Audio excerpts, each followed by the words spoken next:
Hello, I am Adrienne Barker, Guru, a very proud member of the Volusia Hispanic Chamber of Commerce. Very excited to be here today. It is Monday, June 29th. Now, I'm not coming live, and there is a reason why I'm not coming live. And part of it is because of my servant leadership qualities that I have. And I look forward to our talking about servant leadership today. But I want to share with you two stories. One is the reason why I'm not here today is because once COVID 19 hit and we were all learning about it, and we needed the time to kind of stop so that we could stay home. And for me, I'm not talking about for anyone else. For me, I watched a lot of news, I read a lot, wanted to learn a lot. And during this time of learning, I learned about contact tracing. And I thought, oh, this is really interesting. We've been doing this for years. I want to learn more. And so I decided to take a free course from Coursera, the John Hopkins Institute, and I took a contact tracing course. It was 8 hours. It's free. It's on the web. You can find it. And as I took it, I realized, oh my gosh, this is me. I actually love to listen. I actively listen. I love to help. I want to help. I get along with people. Geez, the one skill I have is people like me and I'm likable and I like people. So, and I genuinely care. So I decided after I took the whole course that I would love to just go on an assignment. I'd love to learn more. I want to do it. I want to do it. It's exciting. And so I did apply and I got a contract. So I'm actually recording this Sunday, June 28th, and I'm recording it so that you could play it on Monday. And then in 2 weeks, I'll be back and we're going to have a conversation about this. But in the meantime, I feel bad that I'm not able to be here live, but I'm hoping that you still enjoy, will watch the presentation, and then send me some messages. I want to hear more about being a servant leader for you, what that feels like and what that means. When you grow up in a family business, you kind of know sometimes I'm a little different, but you're not sure, especially when you're old like me. Today's my birthday, so I'm 58. But when you're a little older like me, we didn't have the internet. Our answers that we needed to find were not readily available. There were no coaches in the system, coaches available for me. And so the way my brain thought was quite different from a lot of other people. So when I would look at an employee, I would want them to grow. Everything to me was to make sure that this employee could be the best that they could be and that make sure that they're in the right position. So we're going to talk about that. But I had something that happened about a year ago that I wanted to share. So I moved to Daytona to open up my father's fifth art gallery, family art gallery. In the meantime, my father has passed away. But I was very excited to open the gallery. I knew enough about it to start the business. Needed some help, obviously, because a lot of it, suppliers, QuickBooks, all of that was new to me. Excited to learn. And I had hired a woman right away. Before I even came up here, I was on the phone, met her before I opened the gallery and hired her. And things were going great. In March, that was September of 2018. In March of 2019, we need to hire more staff. And so we found a young man who is a graduate of the University of Florida, art degree, fantastic, didn't interview very well at all, really. And I needed a couple days to think about it. When I finally made the decision, let's hire him, I had a conversation with this woman. And I said to her, this is exciting. Let's mentor him. Let's help him. This is really like a second job at an art gallery. We're going to make a difference. He's only, he's in his mid 30s. We can move him forward. That's how my brain thinks, right? I'm always thinking, how can we help anyone else? What can we do? Because when you're in work, you are going to make a difference. You are effectively changing your employee's life and hopefully for the better. So as I'm telling this to her and I'm thinking, I'm excited and wouldn't everyone want to help an employee? She said to me, Adrienne, he works for us. I will be his manager. I will train him, but I will definitely not be mentoring him, nor do I care to mentor him. And what is wrong with you that you want to mentor him and thinking about his future when don't you think you should just worry about like right now and the sales today? what is wrong with you? And I actually thought, what is wrong with me? What, you know, part of being a servant leader, which we'll talk about, is self-reflecting. So when you go to bed at night and think about all the things, it was, what is wrong with me? I kept thinking to myself, there's got to be something wrong with me. Why is it? I mean, really, that was last year. It was only really a couple of months ago that, servant leadership popped up again. And I realized, oh my gosh, inherently, this is who I am. And it's not easy to be. So let's get right into it. I'm very excited. I do have to pop off and on the screen. I'm using a program that I use for my candid conversations, which, by the way, anybody would like to have a candid conversation with me to talk servant leadership, I would love to do that. So I'm leaving today, which is June 28th, to do the 2-week contact tracing course. And then I'll be back in 2 weeks. So I look forward to hosting the next, and I'm pretty sure it's the 13th of July for the next workshop roundtable, which is going to be a lot of fun. So anyways, I have to go back and forth to do my PowerPoint. So excuse me as I move it forward, as we're talking about servant leadership.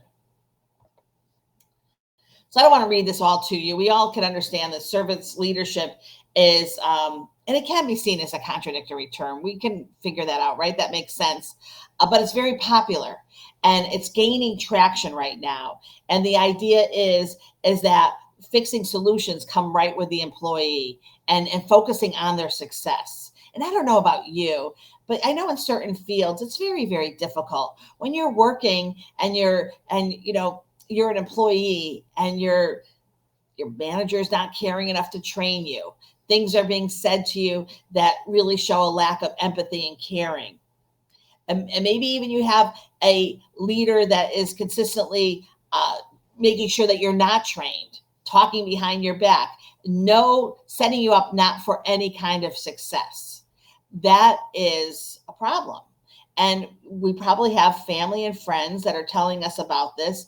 And that is why, in order for us to have our next generation come into the workforce and really enjoy it, we want to make sure. And as leaders out there, you want to find out what leaders that you have that are actually natural servant leaders and put them in the correct position. Let's take another second to read what this says on the screen, because it's all about building a better professional relationship. And that really in turn will help your company not only be successful, but your customer service is going to be successful too. So part of our objectives today is to define what servant leadership means, learn how to be a mentor and a moderator, and practice self-reflection. Servant leadership is really giving of yourself to your employees. So we're not talking about boards and committees, so that would be a place for servant leadership. But if you are a servant leader in your business, what does that look like? How are you helping to get the best out of your employees? Because a servant leader is not necessarily going to focus so much on the sales and the dollars, because they know that will come. That'll come naturally if you put your employees in the right position. Self-reflection, I wish I could ask you to raise your hand. Self-reflection is actually really just waking up. Actually, I use my self-reflection before I go to bed, but waking up, going to bed, it's just thinking about how your day had gone, what you could do better, what you will do better tomorrow. It's thinking of yourself and your actions and not being upset with yourself, but understanding how you can do things better. And so growing up, I used to ask people, do you self-reflect? Do you look in the mirror? But not do you look in the mirror and see all, what do you see? It's more like, are you looking in the mirror and thinking of how you can improve the quality of life for your employees? So again, it's a business philosophy that emphasizes the act of a leader, such as a manager or a supervisor, and focusing on the growth and development of their employees and ensuring their success. Take a second to eat that. Right? Okay, good. So again, it comes from inside. I knew myself, I had a desire to serve. I want to guide people. I want to make sure that no matter where you are in your stage of employment, because let's be honest, if you're filing for your company, that is a huge responsibility. Let's just take a restaurant. You're a restaurant manager. Every step of every employee is important. So the employee that opens a door, now the employee that sanitizes, the employee that's greeting your guests, every part of that business, to the chef that's cooking the meal, to the server bringing it out, they all need to have a desire to serve. And as a leader, you want to assist them in their growth. If you have someone that says, I'm just working for a paycheck, that's okay. But maybe if you're a servant leader, you would help them to understand that it's a career path for them and that this will help to shape them. Do we all remember our first jobs? I wish I was in a room with everyone. I could hear your story. This is very one-sided for me because I love to hear people's stories. I had a job. I worked at Wendy's in college, okay? And the donuts, my love for donuts came from the whole donut. But Wendy's was an interesting story. I enjoyed working for Wendy's. It was great. I loved the food. I was in college, and when we had our spring fling, you would have thought that the manager, who has worked with me now for 9 months, would have said, Adrian, absolutely, we'll make sure you're a college student. We'll make sure that you can go enjoy your spring fling. But for some reason, he boxed me in as an not in college and told me no, I couldn't go to college. I couldn't go to the spring fling, which was crazy because I wasn't going to miss my spring fling. So what did I do? I left. And they were surprised that I said, well, I'm choosing my spring fling over you because I knew that I could get another job. And I knew that this was something that would last. And then inherently I knew what a odd employer that wouldn't work around my schedule on something that's so important to a college student. And that was the first time I realized, oh, there's something issue with someone that's not necessarily really thinking about others. So I worked in a place in Tucson where the receptionist and secretary was very good at Photoshop, and I was not. And I'd ask her, I'd have a project to do, and she would offer to do it. But when I asked her to show me so I can make changes and do it myself, she said, no. If I show you, Adrian, how to do this, then I can lose my job. Because right now I'm the only one in this office that knows Photoshop. So if I teach you Photoshop, then I'm not valuable anymore. And so she was the opposite of sharing. She was taking power back to her and not even willing to give it up. Completely not any kind of servant leader at all. And honestly, kind of the first time I really met someone that was so blatant in saying it. I mean, I know I've met people that, believe that they want to know everything and not share it.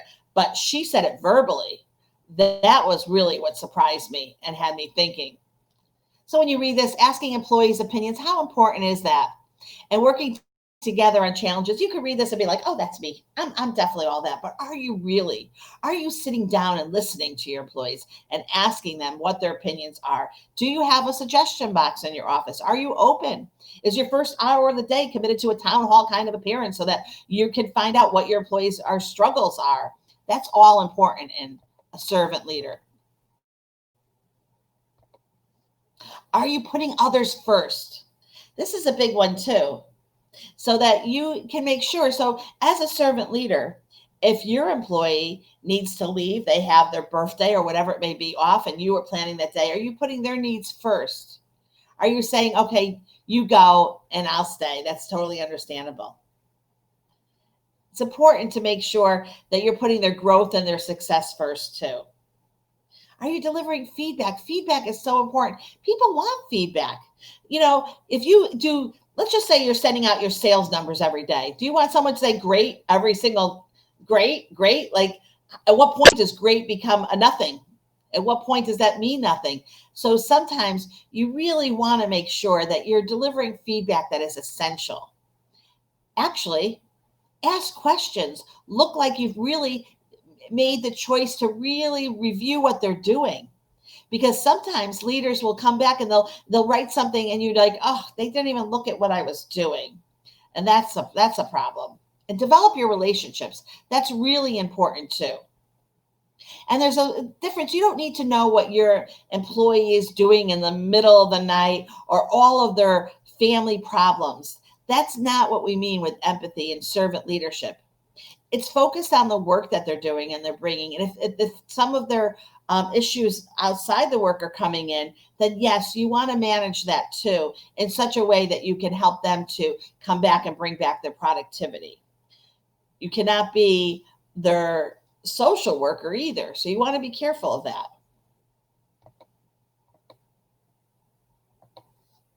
Helping employees grow, encourage their goals. What does that look like?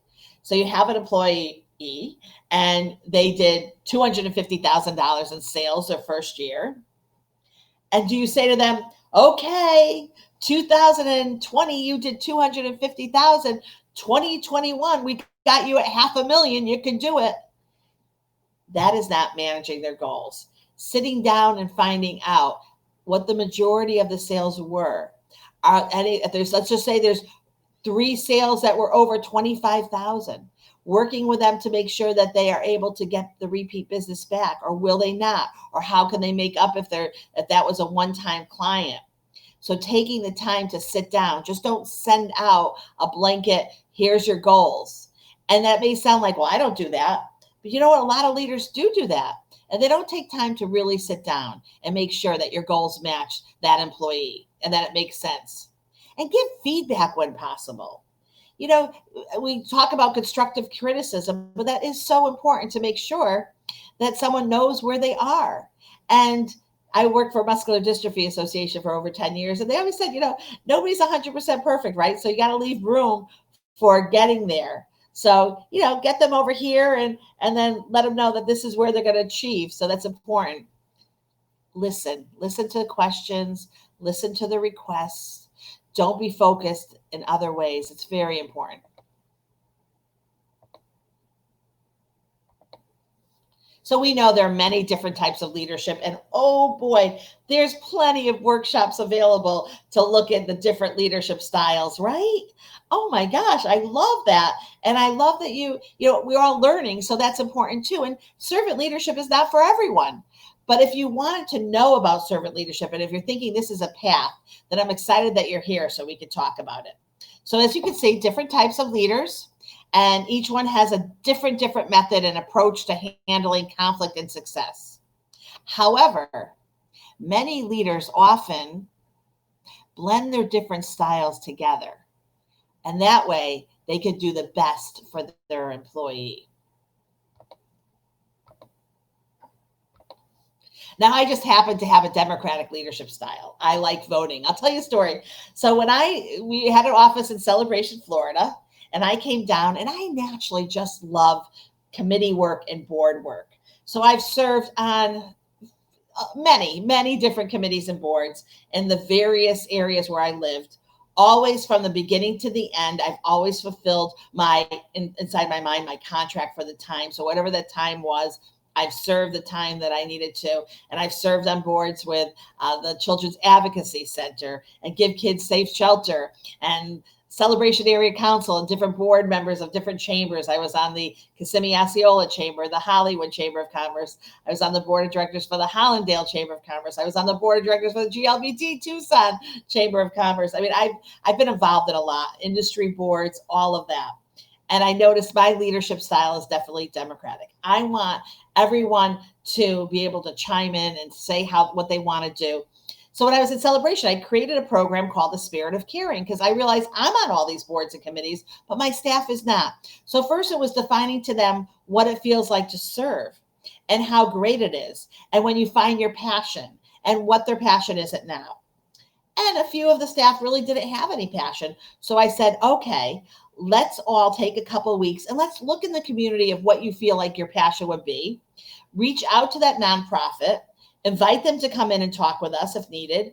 And as a team, let's vote and let's do 4 a year.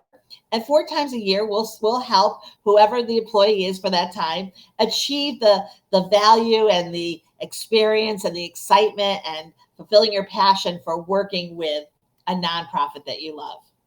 So we did Give Kids Safe. Give Kids a World, which I loved. We did Base Camp, which was great. the Sunshine Foundation. There was a lot. And I started to watch our employees grow and see that they were really enjoying donating their time and dedicating their time. And then, of course, we were doing it together as a team, which really, we know that teamwork just builds each other up. So it's a great way to build your relationships up.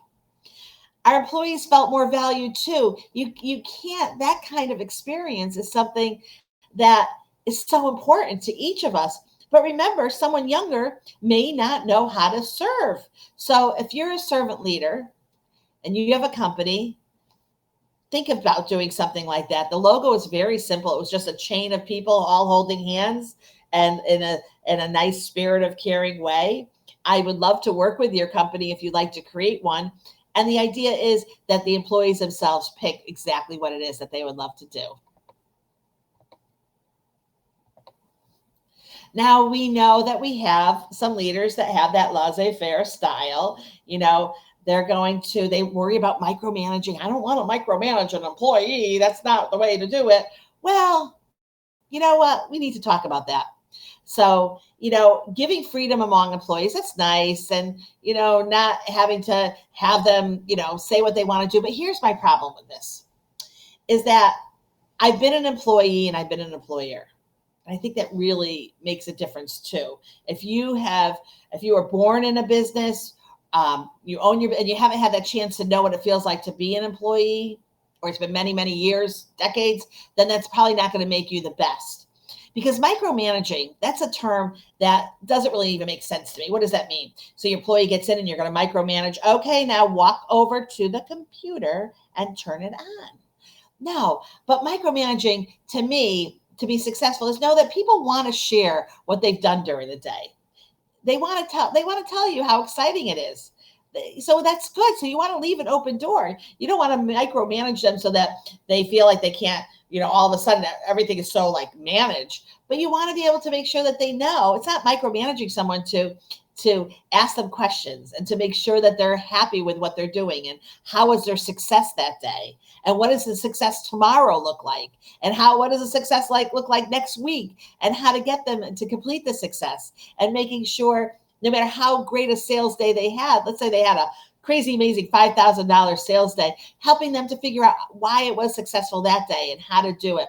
All of that is not micromanaging. It's helping to build your employee to be the best that they can be. And I know I say leading by example, and I will tell you that we can see right now on social media, a lot of people are leading by not example, and they're getting called out and they're getting removed from their position in their company. Many of them are CEOs because we see visually on video, on social media, they're not leading by example. But what about just right there in front of you? Lead by example.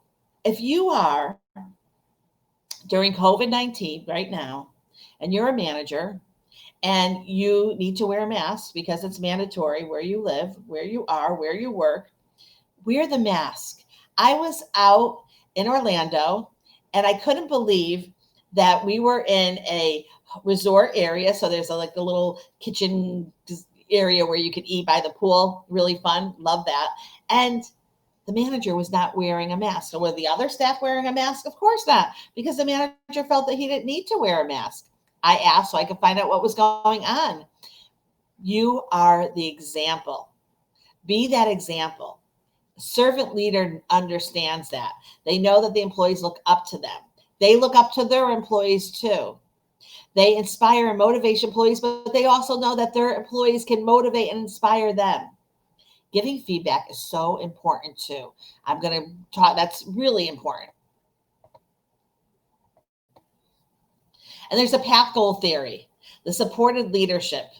So making sure, so you have a job that you need your employee to do. You give them the path to do it. You stay available for them so that in case they have any questions, and helping them to grow, and you participate in their path so that at the end of the day, nobody fails. Because to me, if you have an employee that was unable to do their job successfully, but still good at it, but unable to do it successfully, maybe that's when you really need to get involved. You don't want anyone to have the feeling of a failure. So don't put a staff member as national accounts director if they don't have the ability to be a national accounts director. And don't give someone a title that doesn't mean anything. It's on the business card, it's on the website, but you've given them no responsibilities on that title. That is another problem too. That is not the path goal theory that you want to do. That's taking it the other way.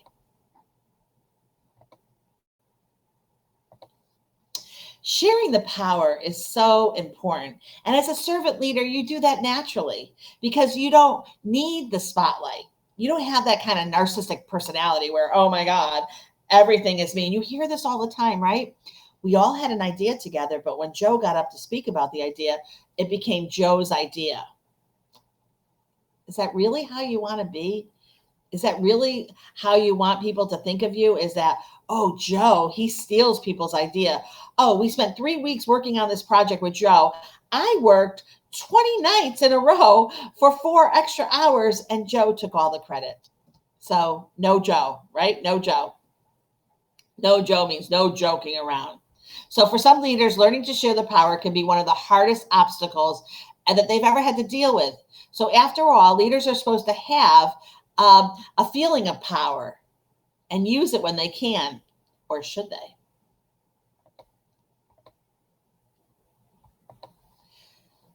Being empathetic is very important.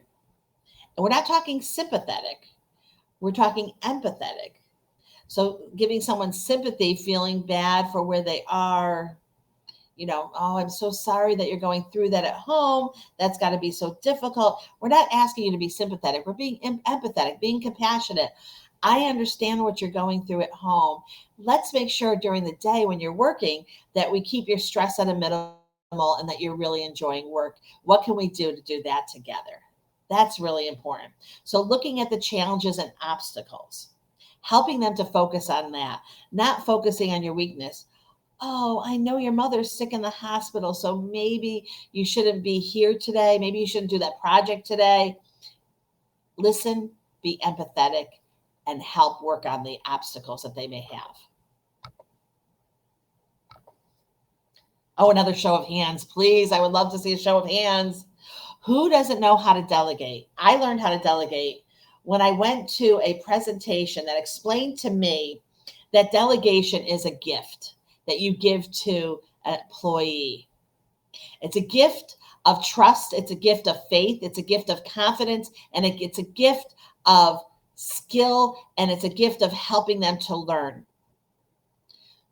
So what does that all mean? That means that if you have a project, don't think to yourself, I'm the only one that could do it. And don't be the one that says, oh, I'm the only one that can do this, so I'm going to have to do it. And don't be the martyr. Oh, and it's me. I had to work all weekend last weekend to do this project, and nobody else wanted to do it.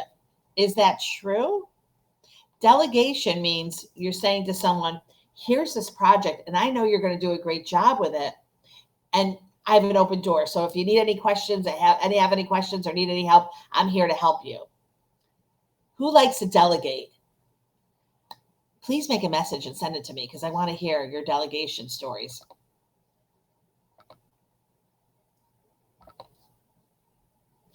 So, my secretary has my lunch dates all planned, and I am excited to work on this because it's my project. Now, I'm not doing a great, really representative of this, but stop using I. Years ago, I started thinking it's all in we. We is a great word. We'd love to talk with you. We'll be right back to you. Our Chamber of Commerce. Stop using the my and I because it's going to get in your way. It becomes a habit. So my biggest advice to guiding you right now is to remember that. Yeah, the old there's no I in team. That's sweet. And I love that saying. But in reality, just make sure that we all don't own people. None of us own the chambers or the businesses. So try to keep yourself, try to use the we and us. It'll help you. We talk about micromanaging. and the importance of knowing what your employee is doing. But you have to remember, know when to step in, know when to step back. That's really important. And as a servant leader, you want to step back from your employees and you want to know when to step in. And the good thing is that you're there to watch them so you can offer them the help and the guidance. So when you see that they're falling, you don't want to say, "Oh my God, this is so crappy. You haven't done anything." You have to say, "How can I help you?" Being a servant leader is a different kind of leadership style. It's not, we need to make $5,000 today. And I'm not really, honestly, don't care how you're going to do it. You're going to do it. Get on the phone. And do you know how many people I know that actually deal with managers like that? And they're not successful. And the employee ends up leaving anyways. And the cycle goes around again. How many of you have had a job in your life or currently in place where this is going on with you? Where you are given a job with responsibilities and no help at all. And then sometimes even told by the leader, "Well, I don't want to micromanage you. You handle it all. Call me if you have any questions, but you do it all." And then they're not even around. So micromanaging is not calling at the end of the day to say, "Hey, tell me about your day today. Give me a little 15-minute recap. Let's talk about any struggles that you had. And I want to hear your accomplishments too."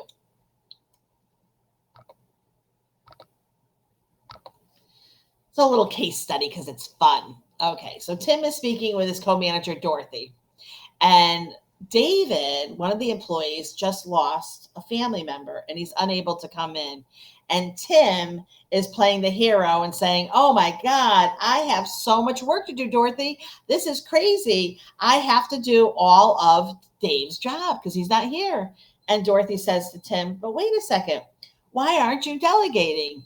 And Tim says, "Well, if I delegate, what difference does it make? Nobody's going to do it right anyways." Is Tim right?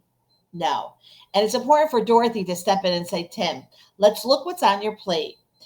When you delegate something, you are helping that person grow. You are giving them the gift of growth, of a mindset, of learning, and you're showing them that you're not only compassionate, but you understand that they can do it, that you believe in them. So they should believe in themselves." So is Tim helping anyone in his business by doing Dave's work and then complaining about it? Absolutely not.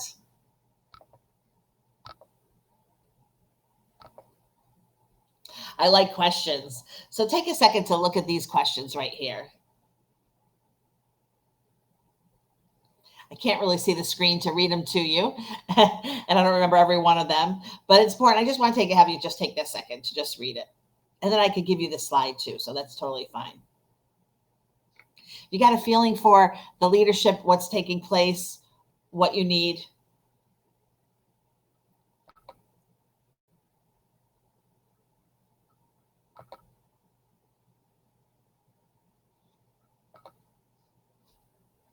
So trust. Work with your employee. Take a second to review these questions.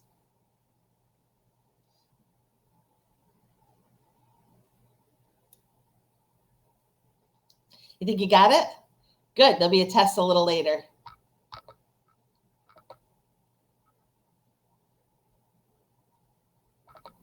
We all know about coaching. And a lot of leaders really understand their need to be a coach. And I'm excited to see so many leaders that are consistently taking classes about leadership coaching styles. Add in servant leadership style too, and you can have a really well-rounded leader that's really helping to bring our employees up. So very excited. I say our employees because to me, your employee is part of like my life. So it's our employees. We have kids right now that are working in high school. They're going to be graduating college. What better gift than to give them the ability to work for a company and to have a leader that is a servant leader and that will they and in turn by modeling that behavior, that employee is going to be a servant leader. So it's great. So again, if you haven't had a chance to review all the questions, that's okay. We'll get the list to you.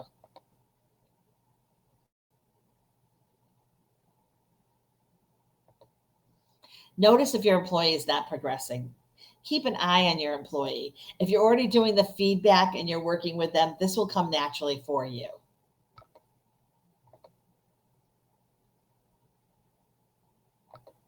This one, I'm going to kind of go quickly.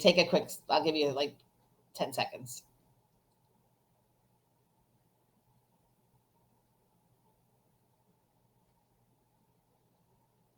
Okay, it's 6 seconds. But if you haven't read it, that's okay. I'm going to send it to you. Many qualities and characteristics, right, of the servant leader. We're just learning about a little bit now as a beginning. We're already at 35 minutes in, so I only have about another 10 minutes. But I want you to just get that feeling of what the characteristics are. Having the empathy, having the power of persuasion, and having great communication skills. Very important. I talk about listening skills because focusing is so important. Being able to be in a room, when we go back to being together, focus. You don't want to be the squirrel that's looking around, or don't get on your phone and try to, the new iPhone 11.3, by the way, love it. But don't get on the phone, because you're distracting other people. Actively listening, paying attention. So when your employee comes into your room and comes into your office, not your room, and wants to talk with you, put down all of your electronics and focus. Now, if now's not time, by the way, some people are like, well, I don't want to say no. It's okay to say, I definitely would like to speak with you. Can I get 10 minutes? Don't try to rush it so that and I've had leaders like this before, where you say yes and let the person sit down, but you're doing anything but listening to them. Actively listening. Active is the key word. And I repeat this, it seems so common sense. Of course, we're all actively listening. Again, I'd have a show of hands. How many people know that they've gone to see their leader and there's been no active listening? A lot of interruption and nonverbal communication, like this, like that. Watch it. Make sure you just keep everything. Listen.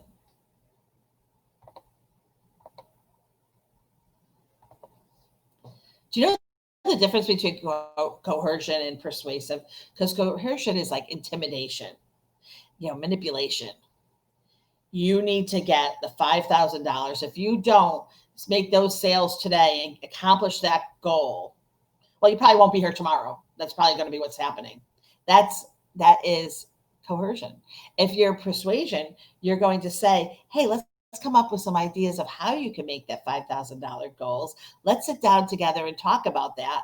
And I know you can do it. And so you're showing them with persuasion, helping them to figure out the route, cutting through the clutter so you can help them to find out how they can in turn meet their goals or whatever it may be.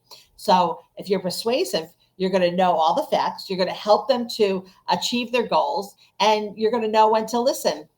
Ears.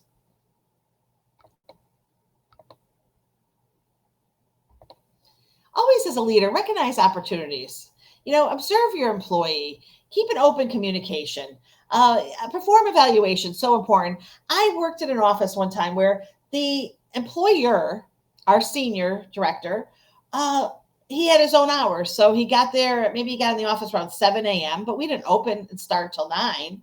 So for 2 hours, he got the work done that he needed to get done, but was he a leader for us? And then he left at 2 p.m. So really, we had 5 hours with him out of an 8-hour day.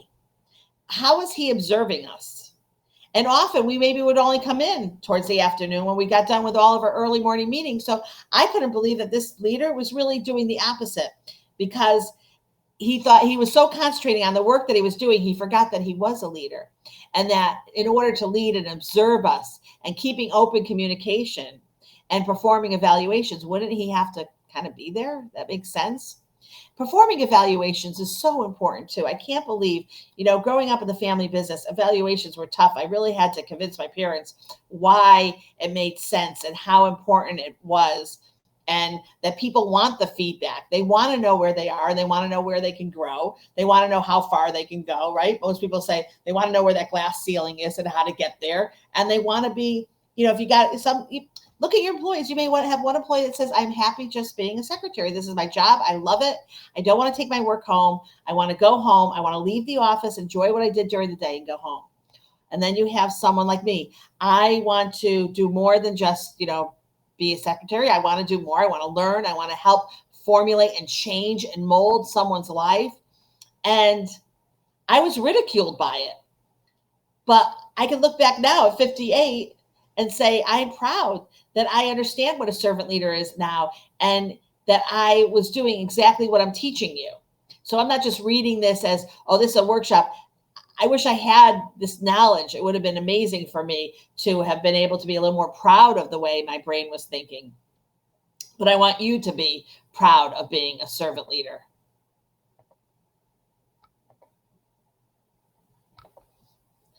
So servant leaders relate to employees, emotional involvement, sense of need, working on their confidence level. Don't we all love to do that? See, this is something I love to do. So now if you have the not don't have the time to do this, or if you want to have me come in and help you, I'm happy to do this for you. That is really what make me thrilled to sit down with you and talk to you about how we can help you to become more of a servant leader.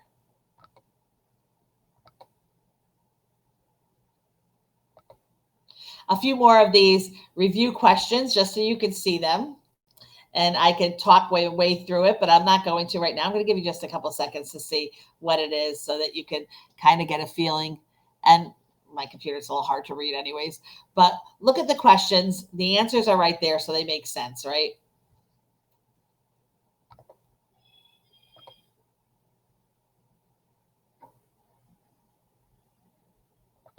Please take a second to read that. The difference between persuasion and coercion. It really is important to understand the difference, because coercion is not fun, and it can become a threat. It's intimidating and manipulating.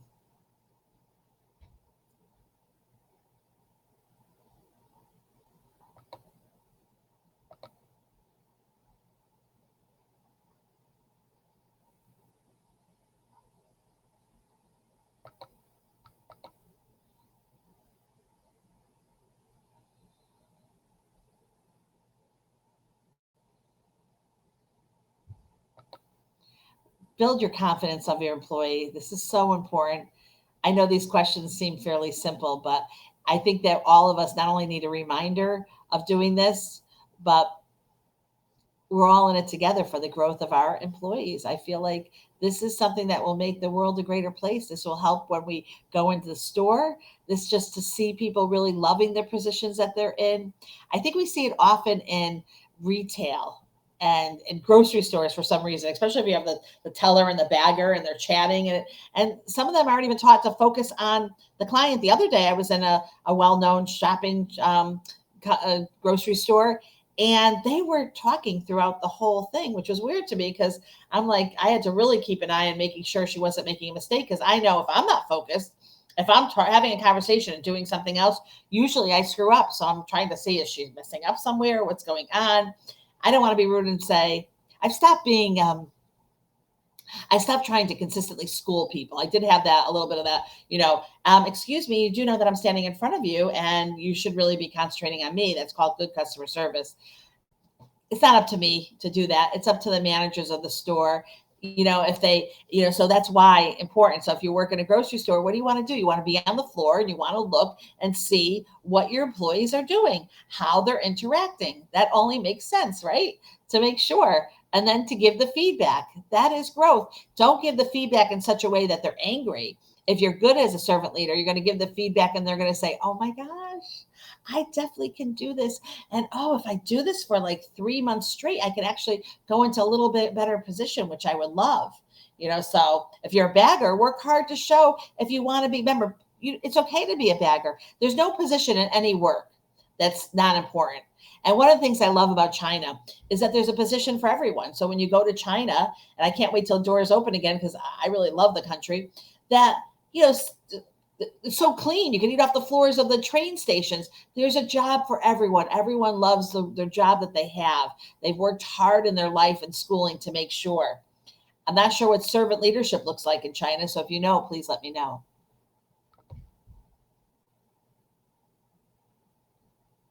We didn't talk about Mary. So it's 44 minutes in. Next time we talk, we're going to talk about the barriers to servant leadership. So my plan is I will be back Monday. I'm pretty sure it's the 13th of July. I will come back and I'm going to have a special guest with me. We're going to talk about the barriers to servant leadership. We're going to talk. I'd like to do a round table. So we'll have a program. Pat will help me to have everyone on Zoom so we could do a chat and we could all talk together. We'll move forward on the barriers and some of the other things to discuss about servant leadership. I hope you like this. I think it's important to discuss. I know if you were like me and someone may be saying to you, what do you care about the employee, care about the business? So all our servant leaders give us a whoop, whoop, whoop, whoop. I look forward to seeing everyone in 2 weeks. Thank you so much for your time. Enjoy the rest of your day. Enjoy the beautiful weather we have here in Volusia County. Thank you all so much.